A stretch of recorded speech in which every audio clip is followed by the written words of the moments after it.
To this week's episode of Kelly's Reality. Today, my amazing guest is Alexa Randolph, and she is the CEO and founder of With Love Alexa and also ForeverStrong. Alexa, thanks so much for joining me today. Thank you so much for having me. How are you? I'm really good. How about yourself? Good. It's like so sad. Like we're actually we don't live that far from each other, but we still can't. No, Alexa and I have got to know each other personally throughout the years. We've known each other for a couple of years now, right? At least. Yeah. I feel like probably. So I know it's hard to do this over Zoom, but one of these days we'll be back in person. We'll get to see each other in person. So Alexa is a really big advocate, and she's an educator on chronic pain. That's kind of her mission in life now, is to kind of help educate people about what exactly chronic pain is, the stories behind people living with it. And she's also a huge advocate and speaks out a lot about mental health too, which of course I love as well. And your story is very interesting. So you, like you said, you were living your best life. Life was great. And then all of a sudden in 2016, you were in a pretty horrific car accident that changed your life forever. Can you talk about that and kind of what happened afterwards? Yeah. So it actually happened like 2 months after I graduated college. Mm-hmm. I was visiting family in Las Vegas because I didn't have a job yet. And one night we're on our way home from dinner, and a lady ran a red going like 60 miles an hour. She T-boned us on my door, which was like the rear passenger. And basically what happened over the next year, I was first told that like my head pain and whatever was sinus infection. Which, okay, maybe like the doctor there said I might have had one coming on, and because I hit it, it came. I don't know. It didn't make any sense. But what can I do? So I eventually went home, went to see my doctors there. I went to a chiropractor for my neck, and then I was just told it was depression, like just the PTSD from the car accident. So I just kind of started living life again. I started at a job. My dream job actually was an event planner. I was working with one. And a few months in, I was just in so much pain all the time. Like I wasn't remembering a lot of things, and that wasn't me. I did really well in school. Like that just wasn't me. So I finally got to see a neurologist who told me it was a concussion and post-concussion syndrome. And basically from then on, I was just all about trying different treatments, and I had to see some pain doctors. And I was told that basically it was all in my head, that my pain, and I had a doctor telling me like I should be jumping for joy, and the only doctors I should be seeing are my psychologist. Wow. And that was really hard because I knew something just wasn't right. There was something that wasn't right. And thank goodness I had all the support of my parents and my friends to like help me. And we eventually found the right doctor. And I was diagnosed a year to the day of the accident with central pain syndrome. And for those who don't know, I was just going to say, perfect. Yes. For those who don't know, what is central pain syndrome? Central pain is like a neurological disorder due to damage to your brain, brainstem, or spine. So a lot of stroke patients can get it. Really, anyone that has anything like if you have surgery on your back, you can end up getting it. Like if they do a nerve, something wrong. I like to say some of the symptoms are very similar to MS, but there's no lesions or anything. And like for central pain, and it doesn't necessarily get worse over time. It's just not ever good, and it doesn't go away per se, but it won't get like progressively worse. And it's so tough mentally for you. I've worked with a couple patients myself that when they came to me, they had said several doctors told them the same thing. It's in your head. Just go talk to a counselor about it. There's nothing we can do. And I have to tell them, your pain is very real. You aren't just going to make up pain. Your body feels it. And so to be dismissed like that by doctors has got to be incredibly tough for you. Yeah. I still get nervous going to new doctors because I don't know. And it was also a male doctor. And that's a lot of times who does that. It's the male doctors to female patients. Wow. Yeah. And you just want people to hear your story. And I wonder, has it been therapeutic for you? So tell us a little bit about with Love Alexa and your blog and sharing your story. Has it been therapeutic to get your story out there? And have you found other people similar situations as you? Yes, a lot. And yes, it has definitely been very therapeutic. I started with a blog. Mm-hmm. I was talking to a family friend who owns the podcast studio, and they were telling me all about podcasting. And I'd heard podcasts, I knew what they were, but I never thought I would be good at it. So I ended up trying it out, and it's been amazing ever since. I just love it. Because I get to hear so many people's stories, and it's not just sitting and writing. Because blogging takes all this research and time, and it's exhausting sometimes. Mm-hmm. So I love the podcasting because I can get people's stories out there. Yep. And what advice have you found that has been, because again, it's got to be tough to just wake up in pain every day. I'm sure it affects your mental state and your even hope for the future. What are some of the biggest things that you've done to help your outlook on life and just to make it through each day with this? Yeah, it's definitely really hard. Because I don't know how when I wake up, I don't know how I'm gonna be. If I'm gonna be in a lot of pain, if I'm gonna be okay. I just kind of take it day by day to the best of my ability. I try and breathe through it. Mm-hmm. I want to try meditation. I'm just not very good at it. Mm-hmm. I feel like sometimes it's the voices that through the meditation. They just irritate me. So it's really hard, but, and I'm starting to realize too, it's the days that I stay in bed and do nothing actually sometimes make it worse, even though sometimes I have no choice. I'm in so much pain, so it's a vicious cycle. Yeah. But sometimes actually doing more helps. And I think that's kind of the case for most things too, especially my patients who are really depressed.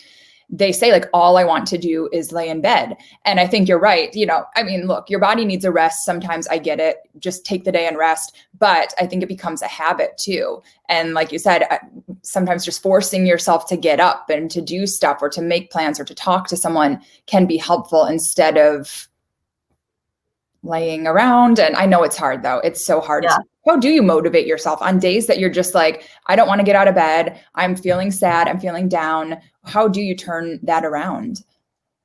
Some days I just let myself. I have those days where if I wake up in just so much pain and I can't even function, I will let myself have the day. But if it becomes a couple of days, I start to just make myself work. I kind of just say let's just get some work, and then I eventually start to feel better. Actually, so yeah, I kind of just try and make myself do things, or I'll read a lot. Reading helps me a lot. And what has therapy helped? Are you into therapy? How do you take care of your own mental health? Yeah, I haven't talked to my therapist in a little while because I'm actually doing really well, but for the most part, but yeah, for good 2.5 years, I had a therapist who I talked to, and she was great. Awesome. And she's helped me a lot, and given me some those tools and things like that. Yeah. And sometimes even just having someone validate your story. Like I said, I've worked with patients like this in the past as well. And, there's definitely tips and techniques we can teach you guys. But I think a lot of it is having someone believe you and say I hear you, yes, you are, you're feeling pain. It's okay to feel like this. And just having someone listen to your story, I'm sure was huge. Yeah, for sure. And it's also nice, the podcast, people saying oh, this is my story too, or I'm very similar, or things like that. Yeah, that's really nice too. Mm-hmm. And now talking more about mental health, you've been involved with a couple really big Zoom and really kind of switching gears to be a mental health advocate. Talk a little bit about that. Why was that important to you? And tell everyone about what you're doing. Well, for mental health in general is just a lot of different things. It's so important, and it's becoming more prevalent, talking about it and things like that. And I want to be a part of the solution, especially during COVID.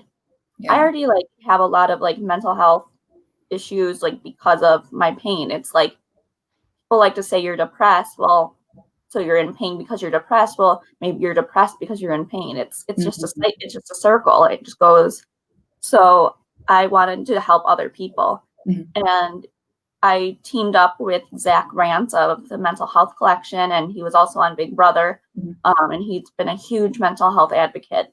So we've actually been working together, and we're actually doing one on pain in March.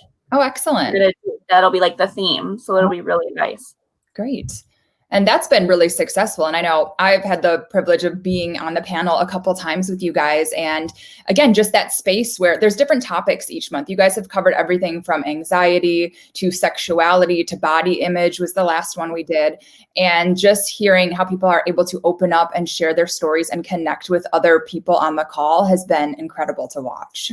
Yeah, and like people become friends through it. Mm-hmm. Like, so now you have like this huge support system that maybe you didn't have before.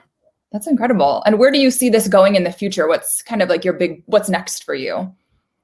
Just to keep going as long as we can, to get more people involved and just to keep sharing, and who knows, maybe one day do a live event. Yeah, that would be incredible. Like, broadcast it and do it so people like can be there live, Mm-hmm. but then also being able to see it after that. Yeah. So we'll see. Yes, keeping our fingers crossed for that. And I know the social isolation has been really hard. We talked at the beginning of this, how you and I live very close. We could have easily in pre-pandemic times done this in person.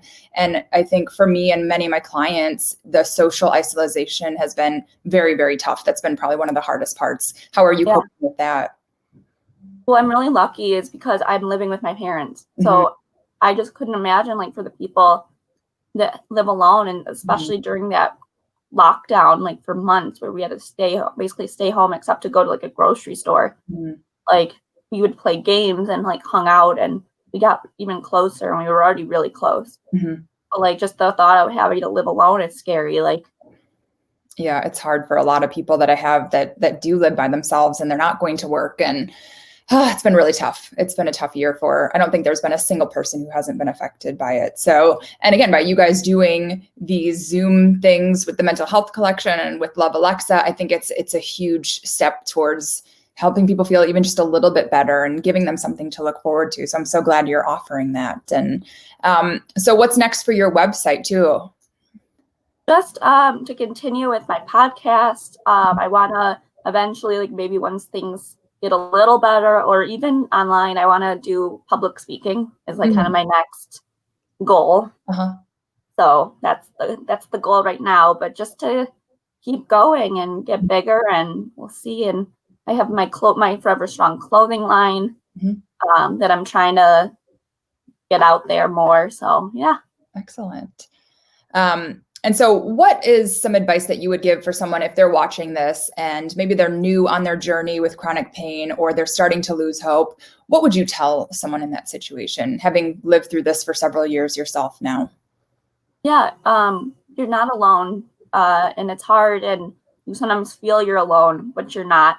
There are other people that you can talk to, just to do the best that you can, and also know that you are strong. You're a warrior. You may not feel it sometimes, but there's always, you have that strength somewhere deep down. Yeah. And is that how ForeverStrong came about, finding that strength from within? Yes. Nice. I just knew I was a strong person, and there were days I didn't feel it, but I knew that I was, and I just kind of came up with ForeverStrong, and now I use it in everything. And that's such a great outlook to have for life in general. Yeah. And it doesn't mean that you're always feeling strong, but there's always some part of you where you can pull that from, and it's always with you. Even if it seems like it's hiding, it's always there to be found when you need it. So that's amazing. What do you do behind the scenes to keep your mental health and even physical health the best it can be? Talk to people. Honestly, like like I said earlier, I have a great support system of like my family and my friends, and they are always there to listen when I need something. And I read a lot. I love to read. I get lost in the book, and it's just like takes me away sometimes. It's honestly, even doing stuff like this helps. Anytime I can get my story and help somebody like that, like I always feel really good after those mental health events, because it's like I know someone else got something from it, and it just really, and hearing people share the stories and knowing that I started it, it just means so much to me, and it really helps. Yeah. Yeah. And that's what people have been asking me off and on, what's your biggest advice for getting through the pandemic or getting through the winter months even? And it's finding some kind of social connection each day, whether it's on a Zoom event or FaceTiming a family member, even just checking in and texting or messaging someone. I think that's really important to keep that, because humans are social creatures and it's hard not to do that. So I love that you said that, because that's probably my biggest piece of advice for everyone, is find that somehow. I know it's not the same. Through a screen is not the same. It would never will be, but at least having that connection on some level is as close to as in person as you can get, not being in person. Right, right. And then final question for you. What is the best piece of life advice you've ever been given, or like mantra that you live by? A hard one. I mean, I feel like I've just gone through a lot. I think just taking each day as it comes, that we're always going to have like those moments, and you just got to get through it, I think. And then I'll always live by ForeverStrong as well. I love that. Yeah. That's beautiful. Now, if people want to find you, check out your blog or your podcast or your clothing line, where can they find all of that? It's just everything is not with love. AlexaRandolph.com, and all of I have Facebook, Instagram, Twitter. It's all with Love Alexa 1. Excellent. So yeah, check her out. And is there something that even if people are not suffering with chronic pain, they could still come to your website or your Instagram or podcasts and learn about life, I suppose? Yeah, I think that you can always learn something, because you're always going to know somebody that's suffering with something. So it could even help you to help someone else. Great. Excellent. Well, guys, check her out. Check out her podcast. I'm on an episode. Yes. That's my personal favorite. But thank you so much for taking the time today. And definitely too, about the mental health collection Zoom events too. How would they find out? Is that on your website as well? We do it all I do a lot on my social media. So Instagram, Facebook, and then I think there is something on my website I'm starting to put on soon. So great. So yeah, hop on one of those, contact Alexa, see what she's up to, listen to the podcast, and we will get through this one day at a time. Yes, and you're forever strong. Yes, I love it. Great mottos for the beginning of the new year. So Alexa, thanks so much for your time today, and I can't wait to see you in person again, hopefully soon. Yes.